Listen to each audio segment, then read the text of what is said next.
60-70 सीटों तक ये लोग सोच रहे थे कि ये लोग जाएंगे।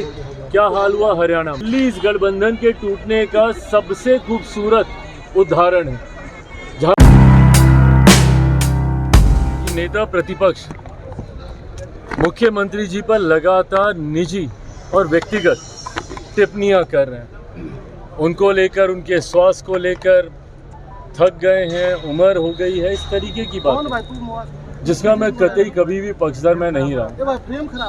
आप नीति पर आप आरोप कीजिए, सरकार की कार्यशैली पर आपको आरोप लगाने हैं, ये वो राजनीतिक विषय हैं जिसके ऊपर हम लोग भी अपनी बातों को खुलकर रखने का काम करेंगे।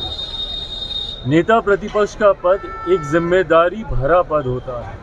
ऐसे में उनसे अपेक्षा ये नहीं की जाती कि वो इस तरीके के व्यक्तिगत आरोप प्रत्यारोप मुख्यमंत्री जी और उनके पद पर या उनके व्यक्तित्व पर वो करें। अगर वो किसी नीतिगत विषय को लेकर अगर वो टिप्पणी करते हैं तो ज़रूर हम लोग भी उसका जवाब देंगे, पर इस तरीके के आरोप, चुनावी वर्ष है, जनता भी देख रही है। ये वही मुख्यमंत्री हैं जिनका समय समय पर आपने साथ लेना अपने राजनीतिक लाभ के लिए आपने ज़रूरी समझा, और आज उन्हीं पर क्योंकि वो आपके दूसरे गठबंधन के, आपके सामने वाले गठबंधन को अपनी उपस्थिति से मजबूती देने का कार्य करा। और ये बात नेता प्रतिपक्ष भी अच्छी तरीके से जानते हैं कि आज एनडीए गठबंधन एक विनिंग कॉम्बिनेशन के साथ आगे बढ़ने का काम कर रहा है। उपचुनाव में हम लोगों ने इस बात को प्रमाणित भी करके दिखाया। उपचुनाव में जहां एनडीए के तमाम प्रत्याशियों का 100% स्ट्राइक रेट रहा, इस बात की घबराहट यकीनन विपक्ष में है।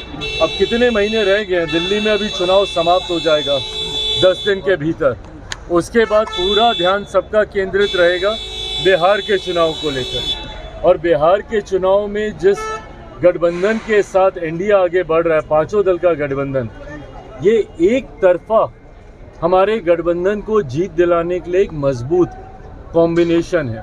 मैं मानता हूं इस कॉम्बिनेशन के साथ हम लोग 2025 विधानसभा चुनाव में 225 से ज़्यादा सीटें जीतकर एक ऐतिहासिक जीत एनडीए दर्ज कराएगा।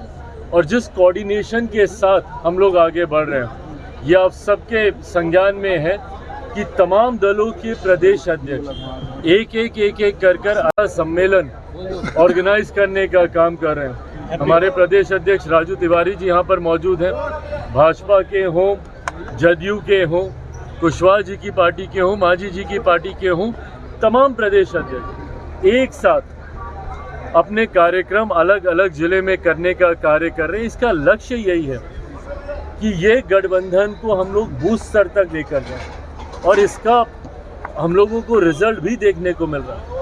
ये गठबंधन ना सिर्फ प्रदेश स्तर पर, ना सिर्फ नेताओं के स्तर पर एक नई मजबूती के साथ आगे बढ़ रहा है, बल्कि जिला में भी आप देखिएगा जिस तरीके से बैठकें हो रही हैं, दही चूड़ा के बाद इस कार्यक्रम की शुरुआत की गई, ये अपने में दर्शा रहा है कि बूथ लेवल तक हम लोगों का गठबंधन मजबूती से आगे बढ़ रहा है और एक ऐतिहासिक जीत की ओर हम लोग अग्रसर हो रहे हैं। दिल्ली में क्या होने वाला है, क्योंकि अरविंद केजरीवाल के ऊपर अब राहुल गांधी ने बयान देना शुरू कर दिया है शराब। अब बताइए, ये है इन लोगों का गठबंधन। बिहार से ही शुरू किया था इन लोगों ने। एनडीए अलायंस बड़ी बड़ी बातें ये लोग करते थे, और एक करके ताश के पत्तों की तरह ये गठबंधन टूटने लगा, एक करके तमाम घटक दल, क्योंकि ये महत्वाकांक्षी नेताओं का ये गठबंधन है। यहाँ पर हर नेता इस गठबंधन का एक दूसरे के सर पर पांव रखकर आगे निकलने का प्रयास करता है। इस गठबंधन में मुख्यमंत्री जी भी थे हमारे, पर किस तरीके से गठबंधन में नेता एक दूसरे को साइडलाइन करते हैं, इस बात का अनुभव उन्होंने भी किया। इस बात का अनुभव तमाम घटक दलों को होने लगा। ममता बनर्जी जी ने पहले ही गठबंधन से दूरी बनानी शुरू कर दी थी, और दिल्ली इस गठबंधन के टूटने का सबसे खूबसूरत उदाहरण है। जहां पर आम आदमी पार्टी अलग चुनाव लड़ रही है, तो कांग्रेस अलग चुनाव लड़ रही है, तो समाजवादी पार्टी आम आदमी पार्टी का समर्थन कर रही है, तो टीएमसी आम आदमी पार्टी का समर्थन कर रही है। दो गुटों में बटा हुआ ये गठबंधन दिल्ली में दिखाई दे रहा है, जहाँ पे कांग्रेस का कौन समर्थन कर रहा है भगवान जाने, पर कुछ दल जरूर आम आदमी पार्टी का समर्थन कर रहे हैं। ऐसे में जब इस गठबंधन में इतनी दरारें अभी से देखने को मिल रही हैं, आने वाले दिनों में आप देखिएगा, और ये उदाहरण के साथ अब प्रमाणित भी हो रहा है, जिन जिन राज्यों में 2024 लोकसभा चुनाव के बाद इंडी अलायंस और उनके दलों के बीच एक उत्साह का माहौल था कि अब हम लोगों की वापसी होगी, अब विपक्ष हावी होगा और धीरे धीरे मोदी सरकार कमज़ोर होती जा रही है। महाराष्ट्र में ये तमाम दल उत्साहित थे।